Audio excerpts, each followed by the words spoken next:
দ্বারে পড়লো কাটা। আবার দে, আরেকবার 3বার টান দিবি। যমুনা দেয় জমকে ফোঁটা, আমি দিই ভাইকে ফোঁটা, ভাই কপালে দিলাম ফোঁটা, জমের দ্বারে পড়লো কাটা। আরেকবার দে, যমুনা দেয় জমকে ফোঁটা, আমি দিই ভাইকে ফোঁটা, ভাই কপালে দিলাম ফোঁটা, জমের দ্বারে পড়লো কাটা। এখানে ছোঁয়া, এখানে আগে এখানে ছোঁয়া ধুয়াতে, এখানে দে।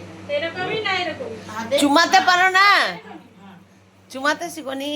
হ্যাঁ, 2 হাতে এমনি করে দে, পারবি না, এমনি তো এমনি দে, এমনি কর।